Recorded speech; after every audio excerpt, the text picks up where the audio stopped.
Hey, everybody. On this show, as you know, we'd like to talk to the builders of the Arbitrum ecosystem. And that includes, in no small way, content creators. They show up every day and they spread the good word on new projects, they educate, and they entertain. They're a big part of what we call community. Today, we're going to be talking with Defi Dog. He's a well known DeFi threader on Arbitrum, and he's been a mainstay on my Twitter feed since I started exploring here. We're going to talk through his motivations, processes, and his approach. And as a listener, you will get a few learning opportunities.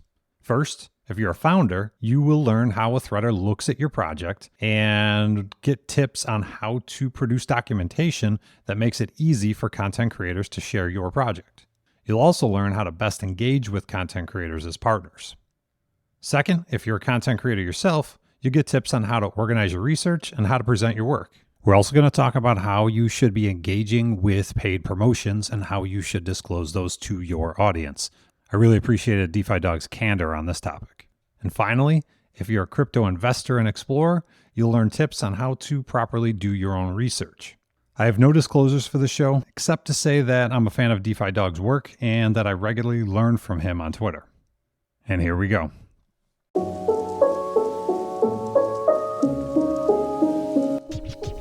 Welcome to Ready Layer 2 with me, Get.Small. This is a podcast for the founders, innovators, and experimenters building the future of Web3 on Arbitrum. Hey everybody, Get.Small here. Welcome to Ready Layer 2, and I am joined by Defi Dog. Dude, welcome to the show. Yeah, thanks for inviting me on, man. I'm really excited to jump into this and have a chat about our lovely space. Yeah, right on, man. It's at RB Alpha is the official Twitter tag people might know you by, but It's DeFi Dog. And if for folks following along in the Arbitrum space, I'm sure almost all of the listeners know who you are and what you've been up to in terms of writing threads and studying DeFi and sharing your thoughts on that. But if you give just a little bit of context here for your background and just how you got into this space in the first place, that'd be great. Yeah, of course. Super excited to get into the background there. And it was a funny journey. My background is as a financial economics student. So it's a finance background, and I actually got into crypto from one of my economics development courses. So people that say that school isn't for everyone and that you only learn junk, well, it's not entirely true. Everything else wasn't too exciting. But during this class here, I did a project on economic development in Africa and how Bitcoin and Ethereum build intellectual property and essentially an entire system within hyperspace there that is corruptible as well as indestructible by natural disasters and corrupt warlords and whatnot. In Africa, there's literally dictators that will kind of have reins on everything. So I wrote a paper with that, and then from there, I was, holy shit, this stuff's actually pretty interesting. It has some pretty cool use cases. That is inherently where like my Bitcoin and Ethereum kind of mission started there. I started off as a Bitcoin maxi because of that finance background. It just made a lot of sense to me. Didn't really follow Ethereum for quite a while until I stumbled upon Arbitrum, where I got into layer 2 and found this Arbitrum system that we all like. And that was inherently through GMX and actually through a guy named 21 Blackie, we know, which is Bull Run Blackie right now. Shout out to him. He's a G and he's a good trader there. So Nice. He's who got me into Arbitrum. So okay. Yeah. So what was it that you were looking for when you came to Arbitrum and GMX and all of that? Was it just something that he was telling you to go check out, or were you looking for something in particular? Essentially, he was like doing kind of what I'm doing, where he put a case out there for GMX of how it could be potentially a good investment. And hey, I enjoy investing. I like making money. It sounded good enough for me to get into that space, because before, when you're like outside of the space, you think everything's a scam in the space, right, until you get in there and open the curtains and realize that there's like actual value being created. And GMX was one of those projects where it was like offered true value. You can stake your tokens and earn 25% of real yield, which was this thing that I came back into the Ethereum to. Like before, it was just all token incentives, this and that, inflationary, where GMX was the first this is actually producing money like a company. So that really excited me. And then I started diving into all the different projects on Arbitrum and everything. I started following some of the community. I bought myself a Blueberry and then instantly got a bunch of followers from the Blueberry community. So it was just super welcoming and everything. It was super awesome. Shout out to them. And then, I just started meeting more people and discovering other great projects. Like my first three and probably still my biggest three holdings are GMX, Magic, and Plutos. Those are like the three like top G Arbitrum projects Nice. that I like a lot and that I still hold a lot. And then yeah, from there I just started researching those projects, and then I found myself talking about it. No one outside of crypto that wanted to talk to about it, so I just started posting on Twitter, Nice. and then boom, Nice. And so the yeah, big project, one of the things that we're going to dig into a lot here is your big project has been this kind of master thread of threads where you're going through all of the Arbitrum Guild projects. And yeah, I think are you through all of them now? You're close, right? yeah. So I'm happy you noticed that because it's actually not something I did before. Like I naturally just started threading all those like solid Arbitrum projects, Plutos, Magic, etc., GMX, and then later found the guild, I believe, and then later started that series where I've maybe half completed it with the big projects, but then there was all these other little ones that eventually got added in there. But I am done now, but I will admit that I skipped out on a couple because they were just like impossible to find any good information Oh, on okay. and weren't super promising projects in that sense. So I did call it quits there, and then I created the master thread of the Arbitrum Guild as well. Got So it. We're going to touch yeah, on that that, was a the good one. ones that didn't give you anything to work with, because I think that's one of the important things I want a listener to be able to take away here today. A couple of thoughts for the listeners is number one, we're going to be going through just your style, your approach, your how you do your research to build these threads out. So if you are a listener, you're potentially a content creator, something you want to do or something you do and you want to get better at, we're going to give you some tips on what DeFi Dog does to make good threads and things that he's learned along the way. So that's a potential takeaway here for you. If you are, even if you're not doing that and you just want to get some tips into how do you do your own research a little bit better, right? We always talk about that. Do your own research, but that's something you got to get good at too. So some tips and tricks, where to look, things to think about. We'll touch on those. And then I'd say primary audience for the founders here, and this is where it goes back to what you just said about information available, is as a founder, you need to know how does a content creator look at your project and how they evaluate you, and what are the things that you can do to better communicate out so that somebody like DeFi Dog can pick your stuff up and actually produce a nice piece of content that ultimately will hopefully be beneficial to you. So like from that founder's perspective, and then finally, how does a founder or a platform or a project engage with a content creator or an influencer? I don't know if you use that tag for yourself, but those are the things that we're going to touch on here today. To that end, I want to dive into the actual threading process here. That's your main content output that I've seen from you so far. Is what is the process there? So you pick a project obviously you're interested in, but how do you pick one? How do you find something you say, I'm going to write about this, it's worth writing about? And then what's the process that you go through for breaking it down? Yeah, awesome. I was actually thinking today after a post that we'll get into after this, I'm sure, about influencers that everyone needs to know how to do their own research. And I'm actually a little sneak peek. I'm producing a thread there of how to do all your own Oh, research. nice. I'll probably put something in there of how to essentially how it goes is not everyone really knows how to find all those resources. I actually had a friend that wanted to start writing about it as well, but he was like, I know where the heck do I find all this stuff to Mm-hmm. write about? So your main bread and butter is obviously going to be their white paper. So, before you've established a product that you want to talk about, and really that's been projects that I own myself that I genuinely like. So that's why my first thread ever was GMX. It was my biggest holding. I was interested in learning about it myself. So I was like, hey, I'm going to dive into the docs here, read as many articles as I can, and then try to understand it to my ability so that I can explain it to other people there. So essentially it goes, find a project, vet it, figure out the legitness. So you can go through its docs, you can go through its Twitter, you can kind of, have the word on the street of that project, as well as like low trick to find out how legit projects are. Is like check out their engagement on their Twitter. If they have like 40,000 followers and like 1,000 impressions on each tweet, it's like it's a little sus. And then you can look at their contracts and whatnot. But I would say 60 to 70% of it's going to be that white paper as well as their website. You can browse through there and just listen to your intuition there of Mm-hmm. what kind of vibe you get is a big one there. If it's like poorly done and you notice like spelling mistakes, it's just not visually appealing to look at. Go on your hands or like a project that hasn't Sure, got much sure. Something love. just whipped So together. Yep. yeah, exactly. So you can right when you land on the homepage, check out their website, their product. That's always a huge one too. And then dive into their docs and same the docs if they're not put together. It's pretty obvious red flag.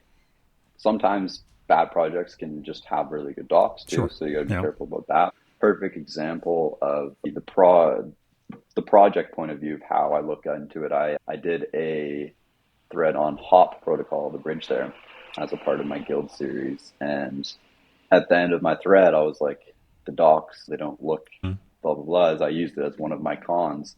And the owner of Hop Protocol actually reached out to me and he was like, hey, what do you mean, man? By the by the docs. So he actually reached out to me, and then part of the docs doesn't look that well, and he went and changed it. So Ah, good for him. green flag for a project, right? You want to see them engage with you and Yeah, that's good. listen to the audience. So, but yeah, I'll vet the project, learn about the project, understand it to like a deeper knowledge where then you can simplify it for everyone and then make it look nice, really.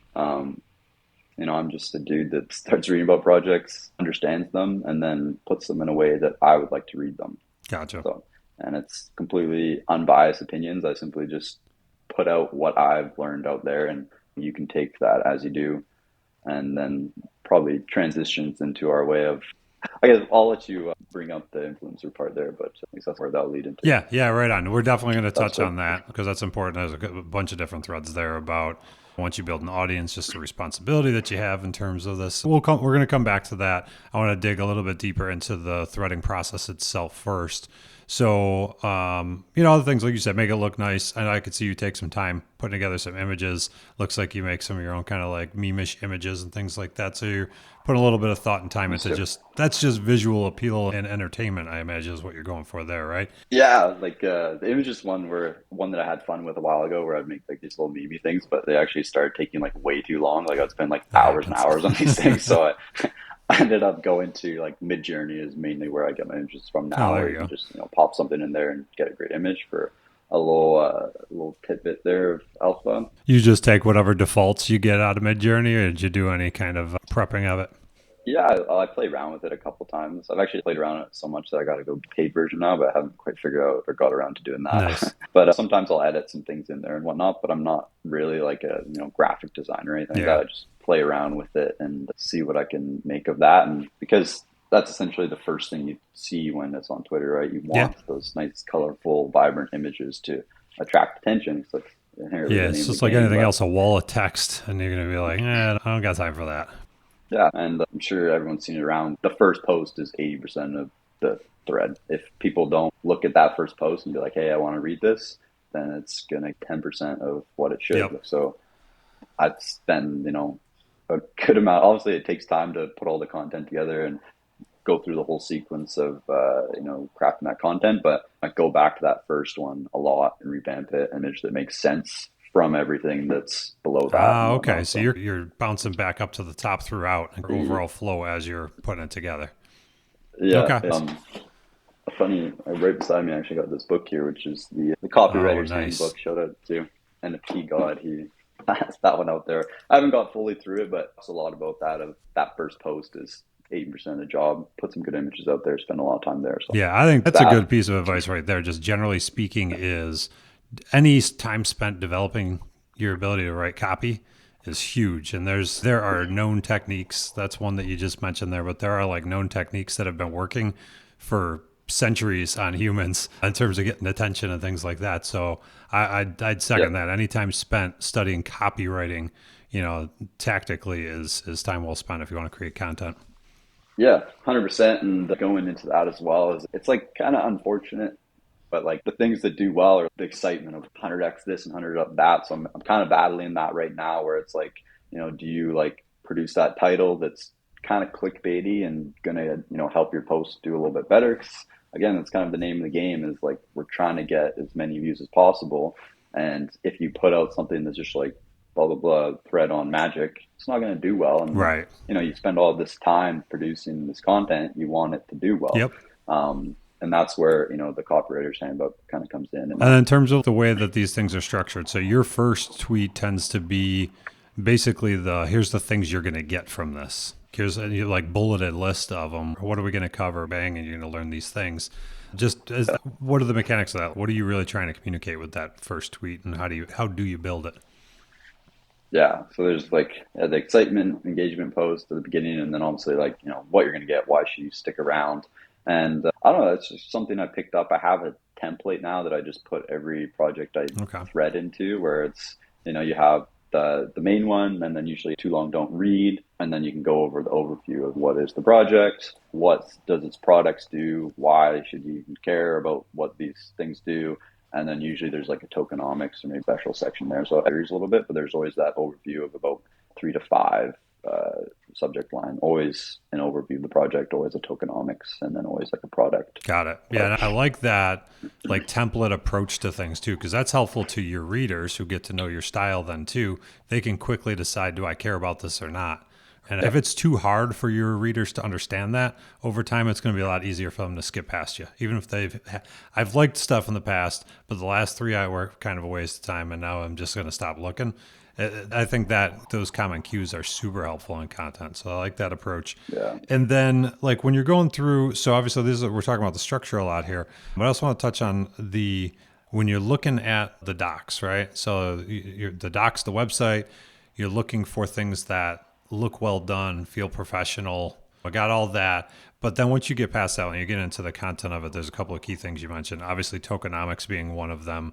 But just generally speaking, what are the key subjects or the key topics that need to be covered inside of those white papers and websites? Like, speaking to the founders here, I guess speaking to someone doing their own research, what are those most important things that the founders need to cover well? Yeah, that's a great question. And I think I'm going to circle back to that hop protocol example, because I think that's perfect, where like I read the docs and I was like, this doesn't really make sense. And it was developed in a way more for like developers actually. So the docs were like inherently like, here's how you integrate our protocol, how the technicality everyday users just can't understand that. Yeah, Really. it should be a separate doc, really. Yeah, like maybe you have an engineering degree, you can dig into it a little bit more. But I was reading it and I was like, what the heck's going on? There was like no, it was like what in my thread where I have that overview of like, here's this, and this is what you're going to get. You need that in your docs, where it's here's everything that's included in the docs. It needs to have your project overview. It needs your tokenomics. It needs to explain your product. Essentially what my thread does, it needs to be in every doc there. And Hop just was kind of like, here's like a interesting overview, and then didn't even have a tokenomics section, I don't think. And there's these other things that weren't included. So I don't know, it wasn't fully put together. It's not that it was written poorly or anything. It's just for everyday users. Yeah, it was prior to prioritizing the tech, basically. So if that was the priority, that's where the folks go. That would make sense. And that's important too, right? For anybody, if you're building something that others are going to build on top of, that's super important. But I would think of them as two separate things and not try to mash them together. Yeah, and obviously when you're going through those docs, trust your intuition. If it doesn't sound super sketchy and like too good to be true, like I don't try to sell your project super hard in your docs. That's a red flag there. Okay. Like you can note out, how you don't even have to really do it. Like if you explain your product and if your product's genuinely useful, like those values will kind of come out. You can say what they're used for and whatnot. But if you're like, this is like super blown out of proportion and like this is gonna like change the game, maybe it will, but like chances are it won't. So, there's a place for that too, right? There's a place for the yeah. kind of marketing speak and things like that. But it sounds like basically what you're saying is in the docs, prioritize clarity over anything else. Which is super hard with crypto, obviously. That's like what everyone struggles with, is these like super complex projects, but they're super smart guys behind it, but they can't really explain it in a way that normal people can understand. And that's, I guess, my job there, where I'm like trying to understand it a little bit at a lower level. Yeah. So what I'm thinking here as a piece of advice for a founder, based on what we're talking about, is that they should read threads by people like you to understand what your output looks like, and then make sure that their documents are going to allow a threader to go through and answer those questions. And if they look at you and they look at a handful of other people who are doing it, a founder could probably get a pretty good feel for the things that are important, because these are the things that all of the researchers and all of the threaders are focusing on. We want to make sure you cover them well. You think that's a fair piece of advice? It is a pretty good observation, where like if you want content creators to put your content out there, it needs understandable at our level. We're not all blockchain engineers and whatnot, I'm just an economist. That's why I like to go into tokenomics part a lot more, because I enjoy it. But I don't really know the background of most, crypto threaders and everything like that, but I would assume it's not engineering. Yeah, just put all the information there and make it quite accessible. And I think that really helps myself and other people write a thread. Now, as you think back on this, you've done, I don't know, 20 of them or something like that, maybe more. You looked at a lot of documentation, you looked at a lot of websites. Do you have an example that you'd point to of one that was really well done? All the ones you've looked at, is there one that you'd hold up as the standard? Like GMX has a really good one. Plutos has a really good one. There's one that was just like, blew my mind. It was Camelots. That's what it was. It was Grail. Okay. So this is actually what got me into Grail at the launch there. I was writing about, or someone posted something about Grail. I was like, heck, I'll check this out, whatever. Probably a scam like everything else in crypto. And then I was like reading the docs and trying to understand. And I was like, holy shit, like this is like super legit. It instantly sold me on the project, honestly, by reading the docs. I was like, this is so professional. Nice. Everything's here. Everything's explained very nicely. It all has nice diagrams explaining it. It flows well, and it's just appealing to look at. I was just like, I read the doc, and then I was like, this is going to do super well. That strikes me, and I don't know a ton about it, but that strikes me as one of the more complex projects too, in terms of there just seems to be a lot going on there. So for you to say that about their doc in particular, almost like gives it an extra plus, if you will. That's awesome. 100%. That's one the listener can dig into that. Again, if you're a founder, you're trying to figure out how to do it good.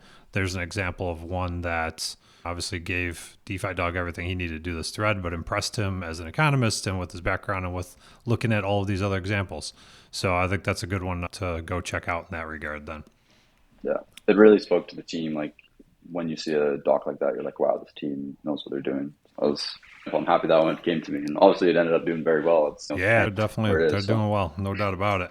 All right, So cool. So that gives us a good breakdown on that process. Now, obviously you've been doing it for a while and you've got a bit of a following, and this is where the responsibility starts to kick in. There becomes this gray line, if you will, of, are you're providing information, or, are you shilling, or are you whatever? And there's a lot of different perceptions on things. So there's an example you wanted to touch on here. Yes. Obviously whatever that guy, DBT or whatever, he called out a lot of people for supporting that ZK project. I have no idea what it was and everything like that, but he did a civil service there by saying that these people are shilling projects needlessly. They probably didn't do their research because it ended up rugging, and it's too bad, but it is the reality of some of it. But it's your responsibility as an influencer to do your own research, and if you're genuinely in it for your followers, you're putting content out that or putting projects out that you would genuinely invest in. But obviously that's very hard after you've done it long enough, because you run out of projects that you're invested in. Sure. And then it's like, okay, what the heck do I do now? And that's kind of where I'm at too, where it's like, you're doing projects that I don't own because I'm running out of projects to do them. And that's, I think, where the unbiased threading comes in play, right? Like, you shouldn't be like really selling a project, especially if it's undisclosed shilling, right? Like if you're like really like, this thing's going to like 100x this and that, and it's not disclosed, it's like, that's a quite gray area, and you got to be careful with that. But the unfortunate part is, as I was talking about getting these impressions, you want your projects to do the best. The unfortunate thing is, like, those posts do the best. It's insane. But like, when you put 100x in your title and say this thing's going to rock it, like, it does very well. So there's like this very fine line of, like, having your content do well and not selling the project. So it's it's just a funny problem that we have to go over, and it's actually quite interesting to think about. Yeah, right on. This is the age-old marketing problem. It was Zach XBT, by the way, is the account that you're referencing, and that's, for anyone who doesn't know him, he's on-chain sleuth, if you will, and does a lot of just research on chain and It basically calls out what he believes to be scammers. I'd say generally pretty positively viewed in the community has been my impression of him. I don't follow along too much, but seems like a good actor in terms of trying to call out scams and hold people accountable. But yeah, to your point is anytime when you're marketing, this is a problem because you've got copywriting, which is a science, frankly. Like there are scientifically studied techniques of what copy works and what doesn't. There are scientific study techniques of influence in general. One of the books that blew my mind early in my career, Influence by Robert Cialdini, goes through all these different experiments that they did on people and things that they could get them to do with different influence signs and techniques and things, like stories that blow your mind.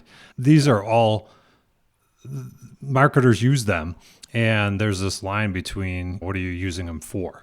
Are you using them for personal gain, or are you using them because you're trying to help somebody, right? Getting somebody's attention to deliver them a product that you really strongly believe will improve their lives and will deliver them value, in my opinion, puts you on the good side of marketing and technique. But it's all subjective, right? Like my opinion of what's good for you, Defi Dog, might not be the same as your own opinion, but I might still be able to influence you towards the way that I want. So it's an age-old problem, not just a crypto problem, but something that certainly comes up from time to time and is coming up here. So one thing I've noticed that you do is consistently on all of these threads, you do say what your position and your strategy is on a particular thing if you're invested in it. So tell me about that. Obviously that's an easy way to be transparent. Like what else can you do or what else do you do to maintain that level of objectivity and transparency so people know what you are up to? And yeah, to be honest, something that I need to get better at is what I've realized of this whole thing is obviously I want to do a better job at vetting projects. If I do promote them, I want to promote genuinely good projects that are going to be around for a while, and then disclose a lot better as well as, it's a hard one to answer. Yeah, no, it's tough. It's a tough topic. I appreciate you being willing to talk about it openly because it's a weird one, no doubt. Yeah. I mean, I think I just need to communicate my stance a lot more, if it's a paid post, as well as, limit those to make sure that they're quality projects, because it is quite a lucrative game. And I don't think people really understand the money in promoting these projects and everything like that, because it's like we talked about before, it's like this very gray area that no one really speaks about. So it's obviously something that influencers work towards, at least the majority of them, because it is like a little side hustle. Like I started this kind of as a hobby, and now it's turned into a side hustle where I genuinely put time into creating these threads every single day. So it's like, it's a part-time job. It makes sense to be, compensated a little bit for it. But that, obviously doesn't give you an excuse to promote a project that is shit or whatever, right? But we're also just human, where you as an investor will go and invest into a project, and some do well and some don't. Sometimes you really can't tell, because scammers are scammers, and they're quite good at making things look like they're not a scam. They're using some of those influence techniques on you, tricking you. Yeah, exactly. No, so I'm not defending people that have promoted these bad projects that ended up rugging and ended up being scams, but to think that we do the research and everything like that, but there's still just some ways of not telling. Some people are really good at that, probably like the guy that was sniffing around and everything. He probably did his research much, much deeper and found out that it was a scam, and then found somewhere. But some people don't, and it's kind of just the unfortunate part where, if you're gonna put your name behind something, you really got to dive in. But sometimes it doesn't happen, and it's a hard game. No doubt. You're trading money for your reputation, right? So you're taking that risk every time that you take on a project. I think that's an important thing to think about, and I think probably a good check for anybody in that spot is to recognize that it is their reputation that they're selling, right? Or renting, if you will, right? If someone reaches out to you because you have an audience and they want you to, will you do a tweet? Will you do a thread? Will you do a podcast? Will you do a whatever about this thing? I'll give you I'll give you some ETH, I'll give you an NFT, whatever it is. They're going to pay you in some way. You're renting your reputation to them. And if you do something shitty and you get called on it, then that's going to set you back and basically undo the hard work that you did to get there in the first place. So I think that's one good way to think about it. But to your point too is like, you can yourself be tricked, right? And so you've got, as you build up an audience, you start to have this responsibility to do the right thing or represent the right thing. You might do all your research and think that you have vetted this group and now you're working with them. I think the best you can do in that scenario is just be transparent about the nature of the relationship. Like for me personally, and I'm just getting to the point now where I have a little bit of an audience and I've had a few people reach out to ask me to do this or do that or promote something. In my other industry that's been going on for years. And I've just always made sure that it was crystal clear. This is an advertisement. I am being paid by this organization to share this information with you. I still am not going to share it if I think it's shit. Right. I'm still not going to share it if I don't think it would benefit my listeners, but I'm going to share it in that context of this is a paid thing. Like this is an advertisement. This is not just Don's opinion, not just Get Small's opinion in this world. So that's my kind of take on it. I don't know. Any thoughts to that? I think it's very important that they know. So because you do have followers that will just be like, I respect this guy. They have a reputation for getting into projects that are going to end up making returns. So naturally, they're just like, oh shit, this is like the next thing I got to buy. And that kind of, it obviously goes into the, don't do your own research part. But, if it's like pretty clear that it's a paid advertisement, then at least I hope that they're a little bit more subjective to it, where it's like, okay, is this kind of a selly post? Is he writing the bad things as well as the good things, stuff like that. It maybe puts off a couple more tickers. So I think it's very important to disclose that it is a paid post. And maybe you put out a paid post and people still don't respect it, then, that's, again, you're renting out your reputation. So you've worked hard for something and you're exchanging that reputation for a little money maybe in the short term. Yeah, right on. And if someone does it, if you're transparent about it and someone still doesn't like it, then so be it. At the end of the day, everyone's got to make their decisions about what content they're going to consume and whose opinion they're going to value, and that person can make that decision to walk on. So I think that's 100%. All fair. So along the same lines, but flipping the perspective on this a little bit, let's talk about, again, thinking about our founder audience here. Let's give the founder some advice about what is the appropriate way to work with a content creator and influencer. Like what is an appropriate way for a founder to reach out to someone like you, and what is an appropriate thing for them to ask you, and like what does like a healthy relationship look like there?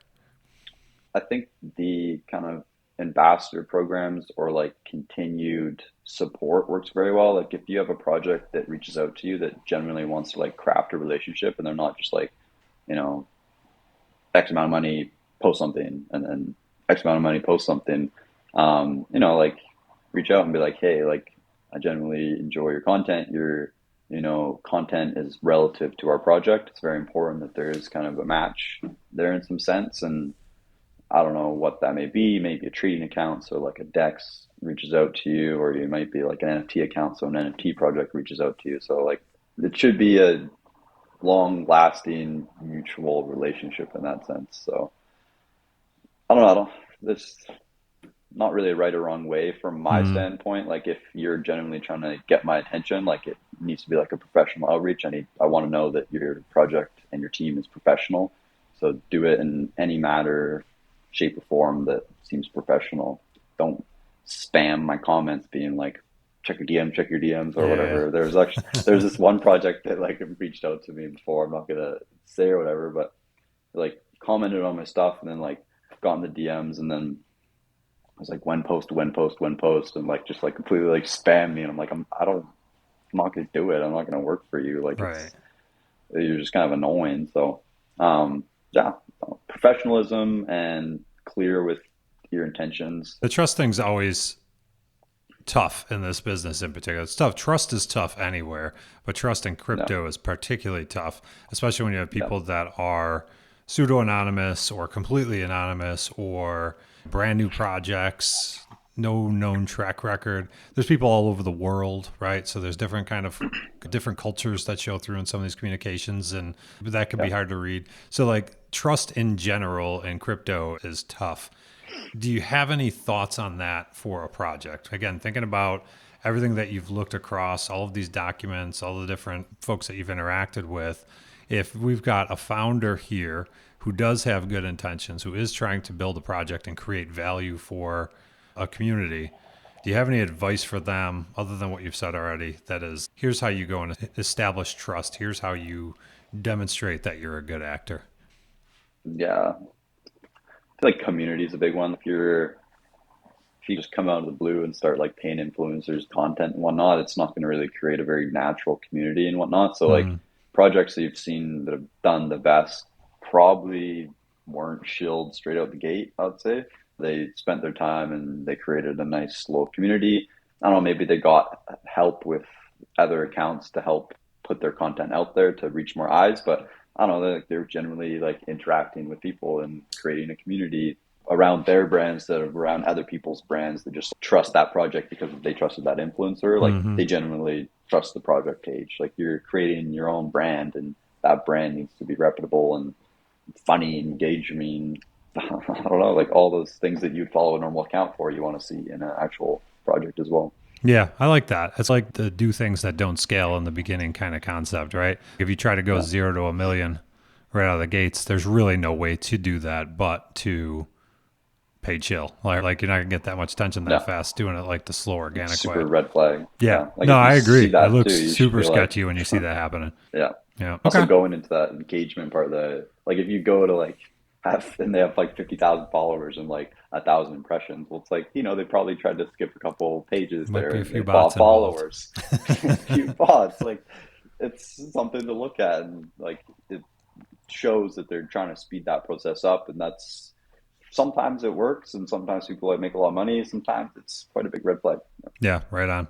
All right, man. So where do you go from here? You've completed your Arbitrum Guild project. You've documented all of the main projects that you've invested in that you know you love already. What are you doing now? What's next? What do you turn this into, if you will? It's a really good question. And like I've recently kind of, not gonna lie, hit this kind of like reader's block, I think they would call it, where like I've ran through the series, I've ran through like a lot of Arbitrum. I have a couple idea, a little sneak peek of one that I really want to get into is I want to do kind of like what I did with the Arbitrum Guild series, but I want to do it with all of Magic's games. I think Oh, that would be a nice. cool one where you like go into and play all these games and kind of give your opinion on it. So that's There's a probably the lot next. happening in there. You got a lot of content, to a lot of things to work with. Yeah, so Yeah. don't you steal my I won't content steal your ideas, idea, you little man. buggers. I wasn't talking to you, I was talking to the listeners. I don't care. Go ahead. We'll see what comes out of it. But yeah, I think that'd be a cool one. And then I do I want to help people figure out how to do their own research so that they essentially don't have to rely on influencers, whatnot. I So like I'm that concept. trying to trying to figure out how to put that out there in like a digestible format because there's just so much info out there with like on chain and this and that, right? Like I think like a vetting a project thread would be do really well. I think like some basic TA would do very well. Hmm. Some on chain analysis is like the wallet tracker threads always do very well because people like to snoop on chain and see what's going on with Right. people with money and whatnot. So Yeah. I don't know, just I want to just keep producing content, but I want to kind of ramp it up, and I feel like I've kind of hit the gray side there a little bit, where I was, taking some money from some projects and whatnot, and that took up a lot of the time to produce like nice, genuine content. So Hmm. I'm really putting a door to that recently, and I want to just create some like good fucking quality DeFi dog content, There you go. I like it. I and like I it. think that Magic series will be very sweet. Yeah, no, that would be awesome. And like I said, there's just so much going on inside that world right now. Yeah, There's new games popping out all the time, and they're like the interop, how they're all playing together is amazing. So yeah, yeah, I think you could spend a good amount of time in there. Plus, it's fun, right? fun. Can't Yeah, go wrong. Your research is gonna be super fun. So yeah, no, this is awesome, man. I appreciate you coming on, sharing the process, sharing your thoughts on the kind of whole influencer status thing, and being open about that. Super appreciate it. I know listeners will too. And this is stuff like just like anything else, building and figuring out what are the best ways to do your research, to share this information, do so in a transparent way, but also do so in a way that you can be compensated for your time too and build something for yourself. I've been creating content for years and years and years, so I'm definitely on the side of that's fair, right? As long as you're doing it the right way and you're doing it to try to help people. So DeFi Dog at RB Alpha on Twitter. Thanks a lot again. Have a great day. all right, you too. Cheers. Thank you for listening to Ready Layer 2. If you're an Arbitrum builder with a story to share, then hit me up on Twitter at GitSmall, GITSMOL. Learn more at gitsmall.com.